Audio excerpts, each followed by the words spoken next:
Hello YouTube friends, Alicia here. So I'm just going to come on with a real quick video. I don't have a journal share. I do have a couple that I've been working on, but I wanted to come on with a bit of a different type of video. I actually haven't been doing tons of journal making. I have made a couple, but just with everything going on, focusing on making a journal has not really been on my radar. But what I want to talk about is using your supplies and not hoarding them and enjoying them. So I knew that you could do foiling with a laminator. However, it was kind of one of those things I forgot about, and I bought today a vintage wood burning tool. It was a kit. I did not realize that it was not going to work properly, but it had an embossing tip on it, and I thought, oh, I'm going to try and do that with my foil, because you're supposed to be able to do it with foil. It didn't work because, like I said, the wood burner itself is, it's not shot, as in it doesn't heat, but it doesn't heat high enough.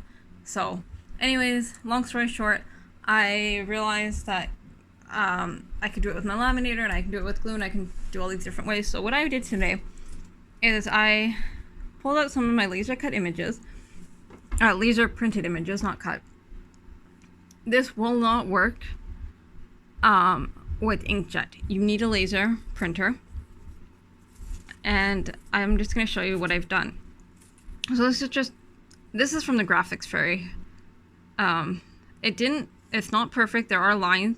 Now, I could go back and run it through and make it perfect, or I can use glue, but I don't mind that distressed look. So, the other thing I was going to mention, I actually have, I know it's kind of ironic, but I have a vintage wood burner, and I have vintage foil. The foil is way older than I am. It came on rolls, like, not like rolls today, per se, like, they just come in thin rolls, so it's, I think, 12 by 20 or something like that. And I have all different colors, and this is just a piece I cut off. So there's that. And so I did it with some vintage stuff, and it was way cheaper. I got it from my thrift store for 50 cents instead of, you know, like $10 a roll from Hobby Lobby.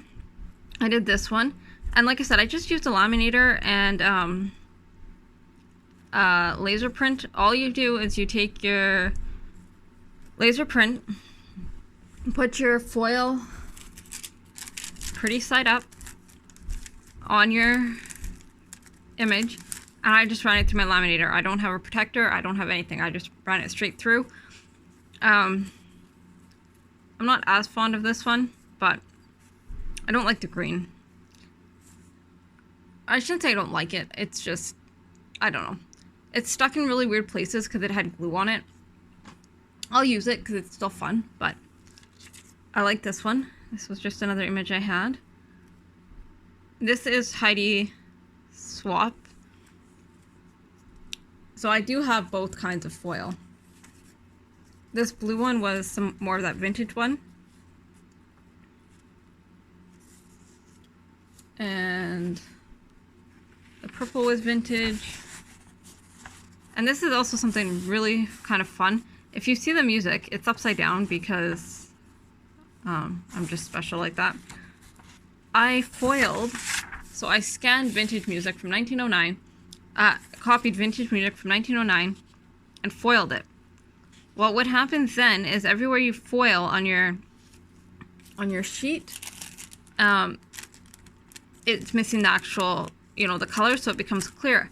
So what happens is when you foil another image like this, and you put it over where that music was missing, it now transferred onto here.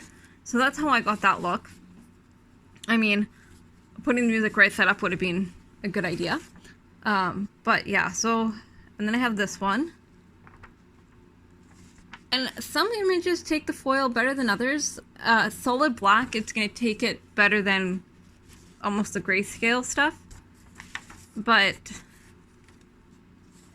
yeah, they turned out like beautiful. So there's that. And then, like I said, there's this, which is really neat.